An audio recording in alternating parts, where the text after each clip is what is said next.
I don't know about yourselves, but most people don't set out with a vision to become a YouTuber. It's kind of like the True Geordie. They fall into it by accident. No, I remember being on a Skype call with my boss and saying, this is going to crash and burn within 6 weeks. So yeah, like if you're asking me what it's like to leave all the numbers behind, I'd be a fraud if I said I don't pay attention to the views, because I do. We mentioned briefly your Football Daily. So how much of... boys. What's going on, everyone? Welcome back to the TotalSport YouTube channel. And today we have got possibly my favourite guest so far. No disrespect to any of the others. The Irish guy, otherwise known as Michael Ramsay, otherwise known as the guy from HITC Sport. How are you, mate? Are you good? How are we getting on, boys? We got there in the end. Yeah, we got there in the end. I'm going to apologise to that audience. I was late. I hold my hands up. Lack of professionalism. Ash was stumbling in the door, terrified that Chris was going to fucking sack him in the morning. Absolutely. Well, yeah, I do give him some bother for his punctuality most of the time. But yeah, it's a real pleasure to have you on. Obviously, we had Alfie from HITC Sevens, and we're going to have James also from HITC Sport. So we're going through all of them. We're really rinsing this. You are rifling through the entire family. I'll give you the number from my boss as well. Get him on while you're at it. Yeah, once I get all four. Yeah, so this is not a retrospective because we thought it's not really suited to Michael, and the series has stopped recording now anyway. We've got plenty more coming for you, and you guys need to hit that subscribe button. Yeah, so we'll start at the beginning, Michael. So you went to uni in Sunderland. We talked about this earlier. So was it always your vision to go into broadcasting? No, broadcasting, absolutely not. No. Genuinely, I was a bit like Alfie in the sense that I've always been a writer, and that was my goal. Like I wanted to be a sports journalist, like go to the games, write them up. To me, that was the dream. So the fact that I've wound up a YouTuber in his mid-20s, it's a bit of a strange path. Growing up, YouTube was never going to be an option to make money out of anyway. Yeah, I want to be a journalist, and I've somehow stumbled my way into this, which I think that's the case for most people our age. Because I don't know about yourselves, but most people don't set out with a vision to become a YouTuber. It's kind of like the True Geordie. They fall into it by accident. And I think that's the case with me, and it's the case, I think Alfie was saying that as well. Got quite the successful story so far, 400k subs so far, which is massively impressive. So fair play to you for that one. Thank you. How's that journey been for you? I mean, did you envision it growing as much as it has? No, not at all. I remember I remember being on a Skype call with my boss and saying, this is going to crash and burn within 6 weeks. Because not genuinely, what it started out was I was doing fan views. So I'd go to Middlesbrough, Sunderland, basically all over England actually. And just interviewing fans and trying to take the piss out of them at the same time. But when you do a Middlesbrough fan view, you're lucky if 60 people watch it. So I was like, as a business model, it's not the best. And I'm going to be, I'm signing on down the dole by Christmas. So no, if you told me then we'd be hitting 400k within a couple of years, I'd tell you were mad. Because when I was starting out, True Geordie, who's always been my inspiration, he was on 300k at the time. And to me, that was just a monster number. That was mental. That's like me looking at 1 or 2 million now. So it almost seemed unreachable. If that was True Geordie's level, I guess. Absolutely. And it's something that a lot of people say is that YouTube is obviously a numbers game. You need to get the views, you need to get the likes and all that stuff. But is it something that you specifically concentrate on when you create a video? No, not really. Like, I suppose in the back of my mind, I got to remember that this is a job and you have to get views. Again, I'll refer back to Alfie. He said on the podcast with Yi that he'll make a video even if he knows it's not going to do well in views because he just really enjoys making the content. And I'm kind of halfway there. If there's a really niche topic, but it's going to get like 20,000 or 10,000, I'm staying away from that. I find a balanced ground. You mentioned you don't pay attention to the numbers as such. When around did you sort of stop looking at those and thinking it's just a number? Yeah, good question. I'd say maybe, well, in terms of subscribers, a long time ago. I stopped caring about that really when I hit 100k, because for me that was my big goal, and did it. And ever since then, it's just been a nice little bonus. In terms of views for the videos, I guess I haven't, like I said, it's 50-50, so I haven't really let go of that yet.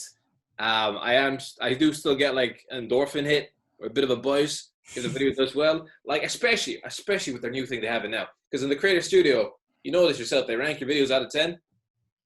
Like one whatever, and for me that's basically taking over every 2 weeks. So I do 5 videos a week, so it's a bit of like a competitive buzz when you beat your previous number and you get to 1 out of 10. So yeah, like if you're asking me what it's like to leave all the numbers behind, I'd be a fraud if I said I don't pay attention to the views, because I do, but I'm also not going to do it before 400k, which is fucking hell. I did a WAG video. You know what I mean? Like I'm not chasing that. Though that fucking desperate chasing for fucking views. I'm not going to stick Logan Paul in the thumbnail. I'm not. None of these. Like it's a balance, Grant. You got to find a balance. I was going to say, you mentioned the style of the videos and stuff you do, and obviously a big part of that is the way you present yourself and how you'll get your message across. It's quite a unique way to put it across, to say the least. One thing I want to touch on is sort of the anecdotes you'll come out with. So like brains made of soggy porridge and stuff like that. Where does that come from? I'm just curious. Where does that come from? Good question. Let's see. I don't know. I don't know. I don't know why I say the weird shit that I do. I don't know. It's just my brain thinks in fucking weird ways, I guess. Yeah, I don't know. Yeah, I'm not gonna pretend that I was kicked out of home and I live in the streets and I eat rats for dinner. I mean, it's not based on reality. I think it's just, I don't know, it's just weird shit. Yeah, absolutely. And you can obviously play on your own personal opinions. Like everyone knows you are a massive fan of Paul McShane and Thierry Henry and Declan Rice. It's like dirt in my mouth when I say those words. I'm getting a shiver down my spine. So you know. So you're able to play on them and sort of portray them in a comedic way. Do you think that? Well, you said that your channel has evolved obviously from fan cams on TV and stuff, that kind of stuff. So you're allowed to put your personality imprint on it. Would you say that has allowed you to grow further? I like looking down the lanes. I feel like I'm talking to an actual audience. Do you know what I mean? And they're actually, I think, yeah, because I always noticed that with True Geordie. He had a connection with his subscribers. Like he was a personality. Yeah, I just enjoy, I guess, the relationship with the subscribers. Really, I enjoy talking to them as if they were just a mate. And yeah, I mean, the stuff about Paul McShane, Jesus Christ, I almost felt bad in a way because I found out he's seen some of my stuff, and he sent me a message. He was the nicest guy when he said it, but it was kind of like a disappointed dad. He said, "Yeah," he was like, "I hope you do really well in your stuff, and I know it's a character, but I just felt kind of disappointed because as a fellow Irishman, I thought you'd stick up for one of your own, and it's just kind of a letdown, really." That is the worst thing he could have said to me. If he told me to fuck off, I'd be like, Grant, that plays on guilt. My conscience. Just a nice guy. I mean, considering you said you came from a writing background, was developing that sort of persona on screen something that you just naturally had, or was it something you had to work on? Oh, no, definitely I had to work on it. Jesus. I mean, if anyone has seen the first batch of when I was basically finding my feet, oh God, any YouTuber would say they were awful, absolutely terrible. It was just, I suppose you have a lack of confidence on screen if you've never done it before. Yeah, it was definitely something I had to work on. But like I say, I wanted to work on it because it's fun. Like it's just waffling down a camera. It's great fun, yeah. But no, natural or whatever. No, I'm still not natural. I'm talking shit every day. Come on. That is the main thing. Well, we mentioned briefly your Football Daily. So I know Haas has had some connections there, and we've had a couple of their lads on. So how much of boys?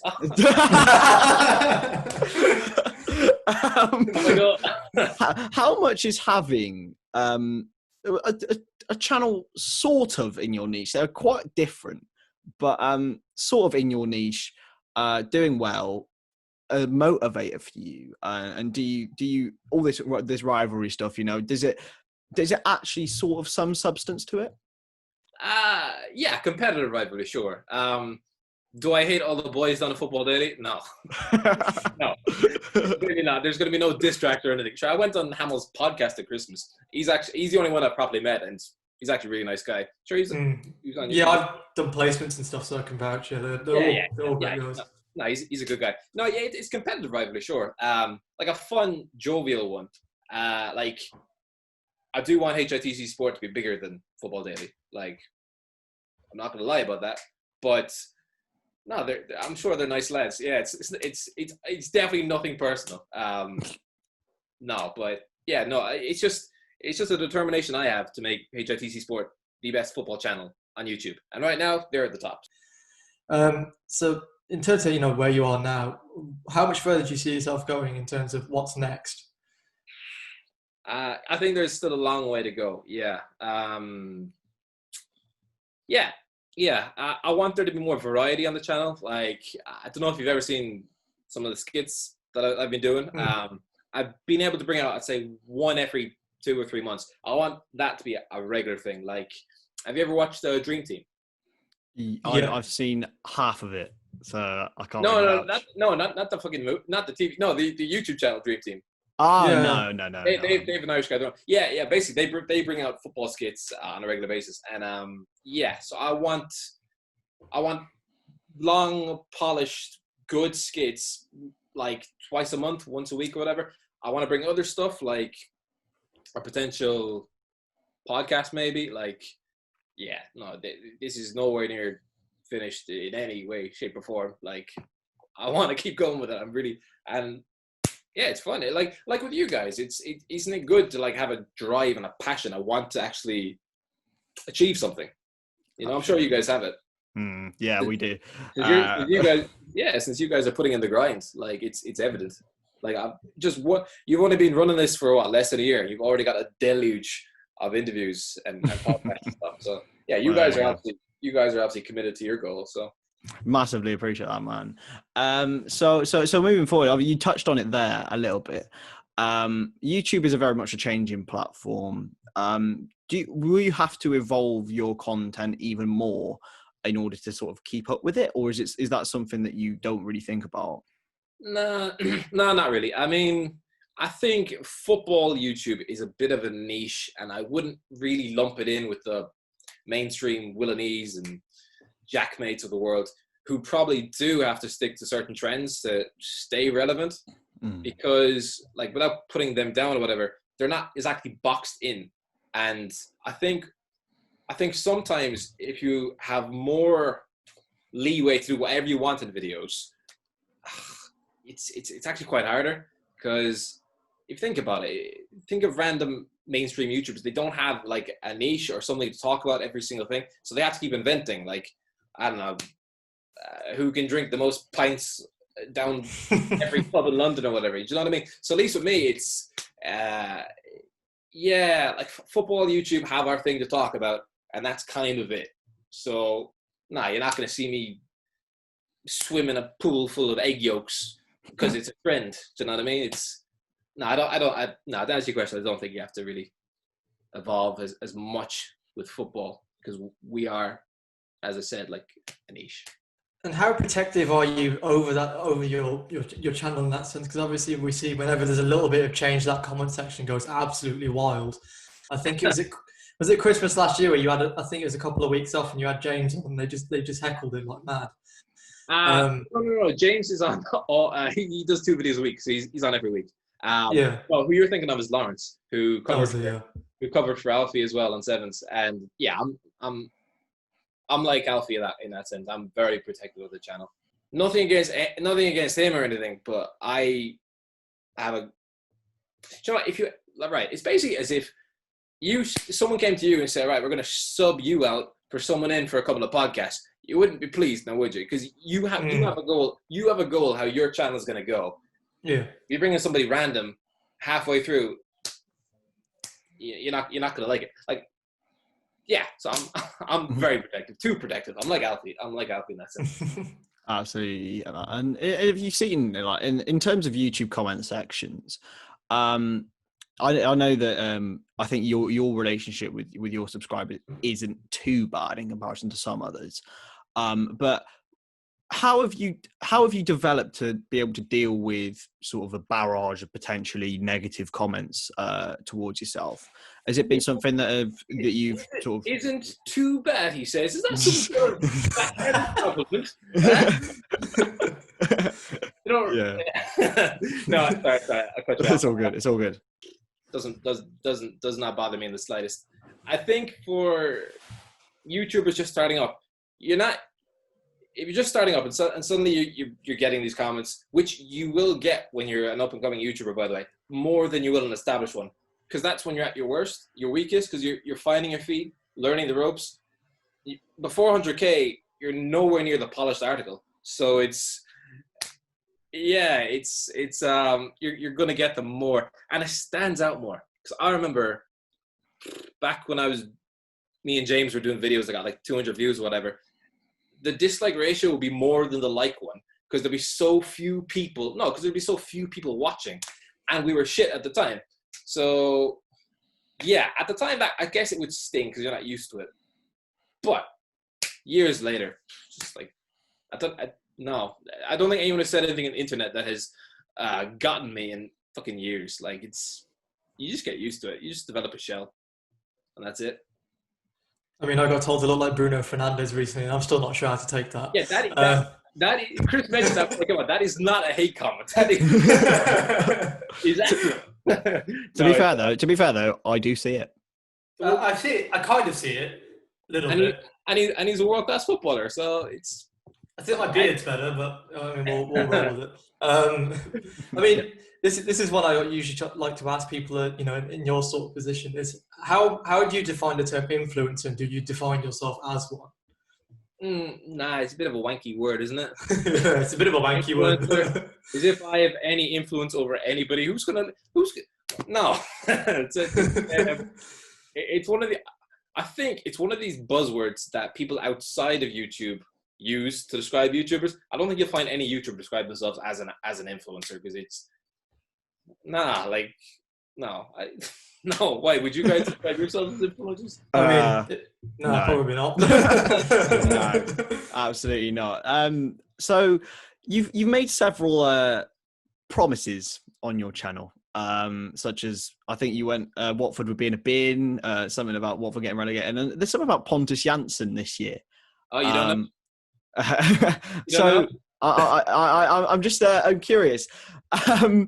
Will you fulfill these promises if it does go through and Brentford do get promoted?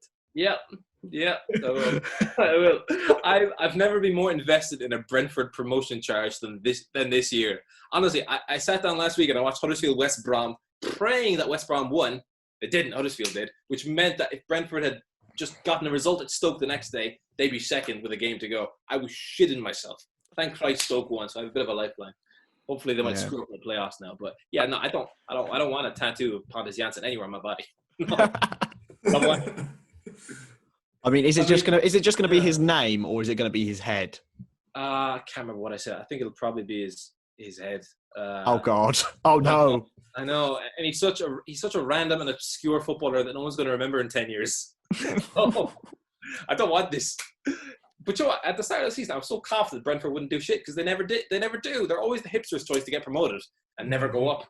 So yeah, just my luck that now they're in with a proper chance. Yeah. Yeah. I mean, where's your selected sort of forte on the body? You're going for arm, you're going on your back your shoulder. Well, thankfully, I haven't clarified, so no one's going to be able to do anything. I don't know. It's going to be. I was thinking like sole of my foot, but apparently that hurts like shit. Actually, you know what? I'm not even thinking. It's not going to happen. Brentford are going to screw up the playoffs. Well, we hope so for you. We hope so for you, mate. We do. Go on. Just out of curiosity, would that be your first tattoo ever? Yeah. Yeah. Oh no! What a way to kickstart that process. Absolutely. Absolutely. It's like sort of like a drunk tattoo in Marbella or something. And you just get one for Pontus Jansson because why not? It would be. I wouldn't be drunk. I'd be sober, and yeah, my mother would be she'd fucking disown me. Not surprising. So moving forward for you with the YouTube channel, what are your visions for it in the coming couple of years? Well, I wanted to hit 1 million subscribers. I want skits to be a regular thing on the channel, podcast. It's fun. Yeah. No, So, anything from Haas? I was going to say, is there anyone that can we see things like collaborations and stuff coming up? Is there anyone that you'd like to do? Yeah. I think I said I'd do a collaboration with Thogdad. I think that you know, he's Thogdan's dad. Maybe with Hamill in the future. We seem to get on well, actually. I'm scripting an Irish guy origin skit where I delve into the murky backwaters of my past. So I don't know, just fun ideas, really. Just having fun with it. Absolutely. I think that will draw a very nice end to this interview. Thank you very much, Michael, the Irish guy, for coming on. I'm sure you don't need it, but where can we find you on social medias and on YouTube? The Irish guy Twitter, I think. Do you know what it is? I'm on Twitter every day, and I forget my own username. I haven't logged in years. Whatever. Just chuck the Twitter in the bio, I guess, and subscribe to the channel. Yeah, and also subscribe to TotalSport, you lazy bastards. Subscribe to this channel as well. Yeah, I'll throw this up on Twitter, and I'll try to get you a few more clicks. That'll be cracking. Anyway, thank you very much for coming on. And subscribe, please. Big up the scarves. Yeah. Scarves. We'll all outro with a scarf on. Do it. Yeah. Thank you very much for watching. We'll see you next time.